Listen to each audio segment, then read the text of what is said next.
یا تو تمہارا پیر نابالغ ہوگا اس لیے نماز معاف ہو گئی، یا تو پاگل ہوگا اس لیے معاف ہے، یا تو پھر وہ دو کیٹیگری جو بڑی ڈینجر ہے۔ پوچھ لینا میرے عزیزو، غوث پاک پر نماز معاف نہیں ہوئی تو اے رے غیر نتھو کھیرے کی بات کیا ہے؟ سلطان الاولیاء غوث پاک رضی اللہ تعالیٰ عنہ کے ساتھ یہ ہوا تھا، آپ نماز پڑھ رہے تھے، بادل کا ٹکڑا ایک سایہ بن کر کے آپ کے اوپر طاری ہوا اور اس سے آواز آنے لگی، اے عبد القادر میں نے تجھ پر سارے حرام کو حلال کر دیا ہے، میں نے تجھے نماز معاف کر دی ہے، تو نے اتنی عبادت کر ڈالی۔ بادل کے ٹکڑے سے آواز آئے کہ عبد القادر میں نے سارے حرام حلال کر دیے تم پر اور نمازیں معاف کر دی۔ لیکن وہ ایسے ویسے لوگوں کی صحبت پائے ہوئے اور موسمی طریقوں کے ولی نہیں تھے۔ غوث پاک رضی اللہ تعالیٰ عنہ شان محبوبیت پر فائز تھے۔ آپ نے برجستہ کہا یہ آواز رحمان کی نہیں ہے، یہ شیطان کی ہے۔ جب نبی پاک صلی اللہ علیہ وسلم پر نماز معاف نہیں ہوئی تو میں کون ہوتا ہوں؟ اللہ کے رسول صلی اللہ علیہ وسلم جو صاحب شریعت ہیں، حضور نے نماز نہیں چھوڑی اور وہ بھی آخری وقت تک۔ جانتے ہو روایات میں موجود ہے اس وقت رسول اللہ صلی اللہ علیہ وسلم حجرے سے باہر آ رہے تھے جب آپ کی وفات کو چند ہی دن باقی تھے۔ حضرت ابو بکر صدیق امامت کر رہے تھے، لیکن اس کے باوجود رسول پاک صلی اللہ علیہ وسلم سخت علالت کے بعد حجرے سے باہر تشریف لائے تھے، اس حالت میں کہ روایات میں موجود ہے حضور دو صحابہ کے کندھوں پر ہاتھ رکھ کر کے باہر آ رہے تھے، پیر زمین پر نہیں لگ رہے تھے۔ اس قدر شدت کی تکلیف کے ساتھ بھی نبی پاک صلی اللہ علیہ وسلم مسجد میں تشریف لا رہے ہیں، اور یہاں مرغ مسلم توڑتے ہوئے بیٹھے ہوئے وہ پیر کہتے ہیں کہ ہمارے لیے نماز معاف ہے۔ غوث پاک نے جب یہ کہا کہ یہ رحمان کی آواز نہیں، یہ شیطان ہے، میرے لیے نماز معاف نہیں ہو سکتی، تو غوث پاک رضی اللہ تعالیٰ عنہ پر اس نے غرور اور تکبر میں لانے کے لیے ایک دوسرا حملہ کیا تھا اور کہا عبد القادر تم بہت پڑھے لکھے ہو، بہت علم ہے تمہارے پاس، تم پڑھے لکھے نہ ہوتے، علم نہ ہوتا تو آج میرے گمراہی میں آ جاتا۔ شیطان اپنی اصلی حالت پر آ گیا، کہا ٹھیک ہے تم نے مجھے پہچان لیا لیکن تم بہت پڑھے لکھے ہو، تمہارا علم اتنا ہے کہ تم بچ گئے۔ غوث پاک نے کہا تو دوسرا حملہ کر رہا ہے مجھ پر، میرے علم نے نہیں بچایا، مجھے رب کے فضل نے بچایا۔ یہاں پر بھی آدمی بہک سکتا ہے، اگر ہاں کہہ دیا کہ ہاں میں تو پڑھا لکھا ہوں، میں بہت علم والا ہوں، اسی لیے بہت سارے علم والے بھی بھسم ہو گئے، علم والے بھی بہک گئے۔ علم کے ساتھ رب کا فضل ہے تو پھر وہ بچ جاتا ہے۔ میرے عزیزو عرض یہ کرنا ہے کہ حضور پاک صلی اللہ علیہ وسلم کی شریعت کو چھوڑ کر کے کوئی ولی نہیں ہو سکتا۔ غوث پاک رضی اللہ تعالیٰ عنہ کی 11ویں کرنے والے، نیاز کرنے والے سب سے میرا ایک ہی کہنا ہے اور سب کے لیے ایک میسج ہے کہ تمہاری 11ویں، تمہارے کھچڑے، تمہارے نیاز یہ فرض نہیں نہ ہی واجب ہیں، مستحب کے درجے میں آ سکتے ہیں، لیکن فجر کی نماز سے لے کر عشاء کی نماز تک فرض یہ تمہارے اوپر ایسا ضروری ہے کہ اس چیز کے لیے کوئی معافی نہیں ہے۔ ایک سال تم نے دیگ نہیں بنائی، نیاز نہیں کی تو قیامت کے دن نہیں پوچھا جائے گا کہ تم غوث پاک کی فاتحہ کرتے تھے کہ نہیں کرتے تھے، یہ سوال نہیں ہوگا، لیکن یہ سوال ضرور ہوگا کہ فجر میں اٹھے کیوں نہیں تھے، اتنی نمازیں قضا کیوں ہوئی تم سے۔ میرے عزیزو نوافل اور مستحبات میں پڑی ہوئی یہ امت، میں منع نہیں کرتا، آپ شوق سے، ہم بھی کرتے غوث پاک رضی اللہ تعالیٰ عنہ کے دربار میں ایصال ثواب کے لیے، مرحومین کے لیے ہم نیاز، فاتحہ ساری چیزیں کرتے ہیں، لیکن اس کا مطلب یہ نہیں ہے کہ کل وہی ہے اور اللہ تبارک و تعالیٰ کی یہ عبادتیں کچھ معنی نہیں رکھتی، نماز نہیں ہے، قرآن نہیں ہے۔ عزیزان گرامی میں ان لوگوں سے پوچھتا ہوں جو 2-2 3-3 گھنٹے قوالیوں پر رقص کرتے ہیں، قرآن کی ایک سورہ بھی تو سن کے دکھاؤ، وہ رب کا کلام ہے، اللہ کا کلام ہے، کسی قاری قرآن سے تم قرأت سن کر کے جھومو، پھر پتہ چلے کہ ایمان تمہارے دل میں کتنا ہے۔ ڈھول باجوں پر رقص کرنے والی قوم، ایمان سے اگر تعلق ہے تو ان خرافات میں نہیں جا سکتا۔ کہ ہم سنیوں پر ایک بڑا الزام یہ لگایا جاتا ہے کہ یہ صرف چادر گاگر جلوس فاتحہ نیاز 11ویں والے لوگ ہیں۔ میرے عزیزو وہ ایک پارٹ ہے، ظالموں نے جس طرح کا یہ ہمارے اوپر الزام لگا کر رکھا ہے کہ یہ سجدے کرنے والے لوگ ہیں، قبر کی پوجا کرنے والے لوگ ہیں، اور مزارات اولیاء پر جا کر شرک و بدعت کرنے والے لوگ ہیں، دنیا کو یہ پھیلا کر کے رکھا گیا۔ ہم اس سے برات کا اظہار کرتے ہیں۔ ہم سنی مزار کو سجدہ تو چھوڑو، ہم رسول کو بھی سجدہ نہیں کرتے۔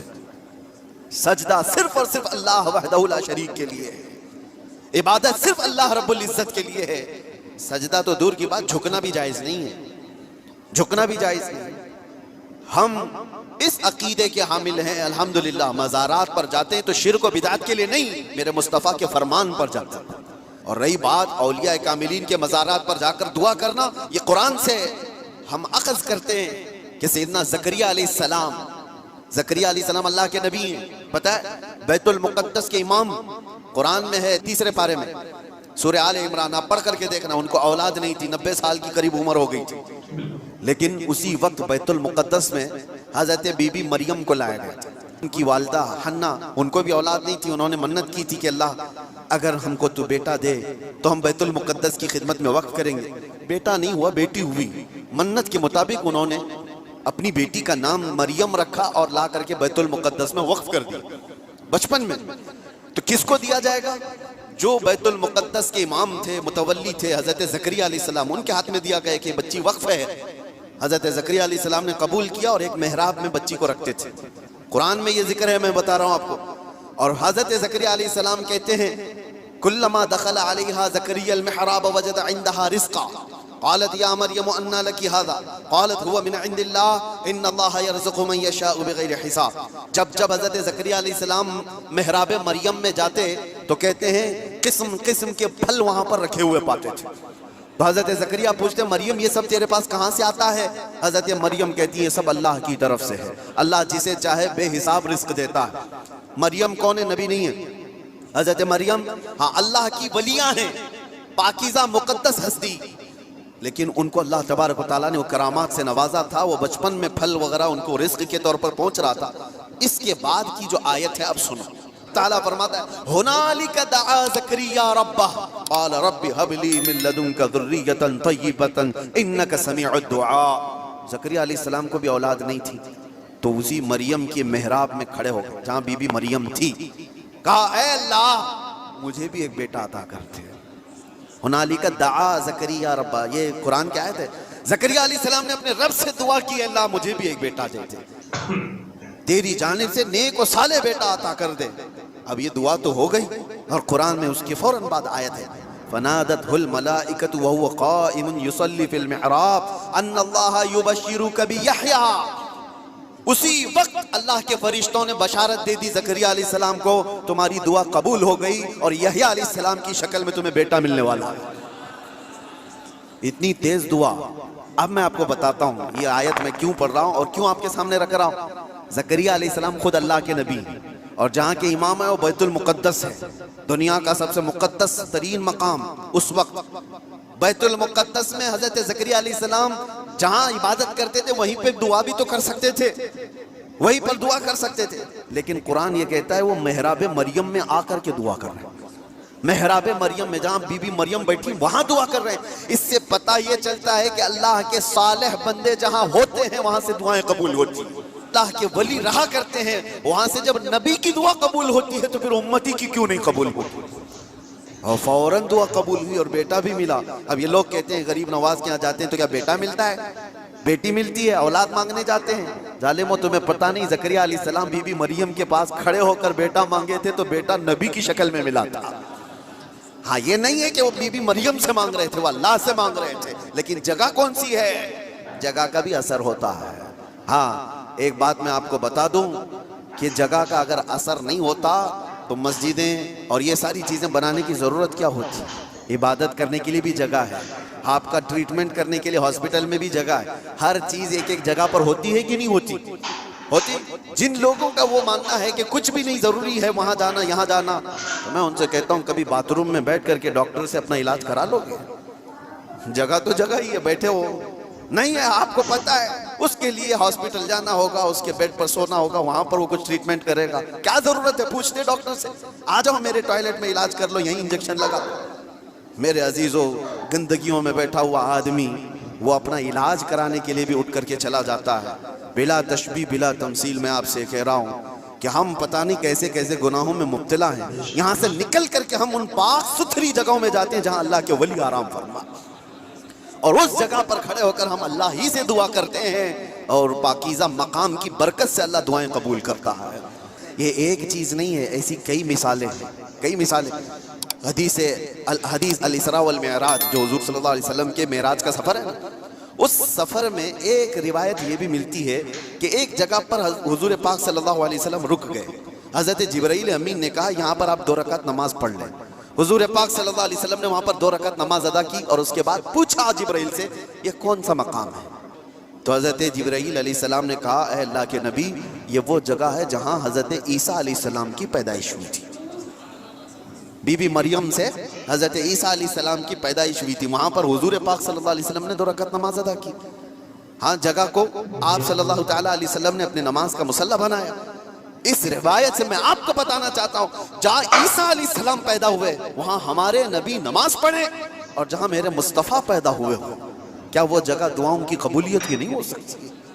صرف اتنا ہی نہیں میرے عزیزوں, مقدس مقامات کو اللہ تبارک تعالیٰ نے خود فرمایا ہے کہ آپ خانہ کعبہ جاتے ہیں طواف کرنے کے لیے. طواف کرنے کے بعد جیسے ہی طواف ختم ہوتا ہے اس کے بعد سب سے پہلا کام آپ کا کیا ہے؟ قرآن کہتا ہے پہلے پارے میں وَاتَّخِذُوا مِن مَقَامِ إِبْرَاهِيمَ مُصَلَّى, مقام ابراہیم کو اپنی نماز کی جگہ بنا لو. مقام ابراہیم ہے کیا چیز؟ ایک پتھر ہے, اس پر ابراہیم علیہ السلام کے 2 پیروں کے نشان ہیں. تو اس پتھر کے پاس رب تبارک و تعالیٰ فرماتا ہے تم اپنی نماز پڑھو. حاجی ہو کہ معتمر ہو کہ خالی طواف کرنے والا ہو, 7 چکر طواف کے بعد مقام ابراہیم پر وہ ضرور 2 رکعت نماز پڑھے گا. ان کو پتہ نہیں جو اعتراض کرنے والے وہ پوچھتے نہیں کہ پتھر کو عبادت کر رہے ہیں لوگ, یہاں پہ پتھر کو سجدہ کرنے جا رہے ہیں. نہیں ظالموں, پتھر کو سجدہ نہیں کر رہے, یہ رحمان کا حکم ہے. رحمان کا حکم ہے, اس لیے حکم ہے کہ وہ پتھر اب افضل ہو گیا جس پر اللہ کے نبی کے پیروں کے نشان ہیں, جس پر کھڑے ہو کر ابراہیم علیہ السلام نے پورے کعبے کی عمارت تعمیر کی تھی, وہ پتھر افضل ہو گیا. اب آپ سوچو پتھر کھڑے ہونے والے نبی کی وجہ سے افضل ہے تو پھر وہ نبی کتنے افضل ہیں, ہاں ان کے قدم کتنے افضل ہیں. ہم تبرکات والے لوگ ہیں اس لیے ہم ان کی نہیں مانتے. ہم تو چھوٹی سی بھی کوئی چیز نسبت کی ملتی ہے تو ہم اس کو احترام سے سر آنکھوں پر رکھتے ہیں. آج بھی بحمدہ تعالیٰ حضور پاک صلی اللہ علیہ وسلم کے منہ مبارک پوری دنیا میں دیکھے تو سنیوں کے پاس ہی ملے گی, کیونکہ قدر ان کو ہی ہے اور وہ چاہتے ہیں کہ حضور پاک صلی اللہ علیہ وسلم سے ریلیٹڈ جو بھی چیز ہے وہ عظمت والی ہے. اب آپ کو میں بتاتا ہوں جو ایک بڑا سوال یہ ہے کہ یہ اولیاء اکرام کے لیے کہانیاں گڑھ لیتے ہیں لوگ. کرامت کرامت کرامت کہتے ہیں. جو کرامت کا انکار کر رہا ہے وہ قرآن کا انکار کر رہا ہے. ہاں ہر ولی کی کرامت تو قرآن سے میں نہیں بتا رہا, لیکن اللہ تبارک و تعالیٰ نے جو فرمایا وہ آپ کو بتا رہا ہوں. اب چند باتیں میں سرکار غوث پاک کی بتا کر اس اعتراض کا جواب دیتا ہوں.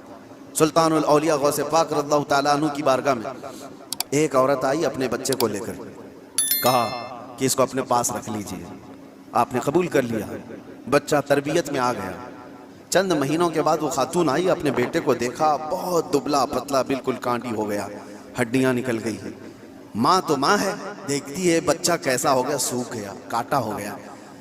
تو اس نے دیکھا کہ غوث پاک کہاں ہیں, جا کر کے دیکھتی ہے اندر تو غوث پاک کے دسترخوان پر اچھی اچھی غذائیں تھی, کچھ گوشت وغیرہ رکھے ہوئے تھے, اور یہ بوڑھی عورت کا بیٹا سوکھی روٹی پانی میں بھگو کر کھا رہا ہے, کونے میں بیٹھا ہوا. اب ایک ماں کو لگے ہی بات, خود اتنا اچھا کھانا کھا رہا ہے, میرے بیٹے کو پرورش میں رکھے, کیسا کھانا کھلا رہے اس کو. اس عورت نے کہا یہ کیسی تربیت ہے سیدنا عبد القادر, یہ کیا ہے, میرا بچہ تو ایسا ہے. آپ نے جواب کچھ نہیں دیا. تھوڑی دیر کے بعد کھانا ختم ہونے کے بعد ان ہڈیوں کو ایسے جمع کیا اور کہا قم باذن اللہ, اللہ کے حکم سے اٹھ جاؤ. ایک مرغی پھڑ پھڑاتی ہوئی کھڑی ہوگی. ہاں آپ نے کہا کہ جب تیرا بچہ اس قابل ہو جائے تو وہ بھی روز مرغی کھائے. اس کی تربیت چل رہی ہے, اس کی تربیت چل رہی ہے. جب بندہ اپنے نفس کو مار لیتا ہے تو اللہ ساری طاقتیں اس کو عطا کرتا ہے. اللہ کے لیے جب بندہ دنیا چھوڑ دیتا ہے تو اللہ اس کا ہو جاتا ہے. تو غوث پاک کی یہ بات بتانے پر ایک صاحب مجھ سے کہہ رہے تھے کہاں سے آپ یہ ساری چیزیں لے کر کے آ گئے کہ ایک بندہ بھی کسی چیز کو زندہ کر رہا ہے. انہوں نے یہ نہیں دیکھا کیا غوث پاک نے کیا کہا, اللہ کے حکم سے اٹھ جا. گفت ہے وہ گفت ہے خدا بوت, فارسی میں کہا جاتا ہے اللہ کا ولی اس مقام پر پہنچ جاتا ہے کہ جب وہ بولتا ہے تو زبان اس کی ہوتی ہے, کلمہ اللہ کا ہوتا ہے, کلمہ اللہ کا ہوتا ہے. غوث پاک کی اس کرامت پر اعتراض کرنے والے, تمہیں پتہ نہیں مردوں کو زندہ کرنا اگر یہ صرف اور صرف آپ یہ کہتے ہیں کہ اس کی وجہ سے شرک ہو جائے گا, شرک کا عقیدہ, اللہ کا کام یہ زندہ کرنا اللہ کا ہی کام ہے. لیکن اللہ اگر کسی کو یہ طاقت دے دے تو کیا ابراہیم علیہ السلام کا واقعہ قرآن میں نہیں ہے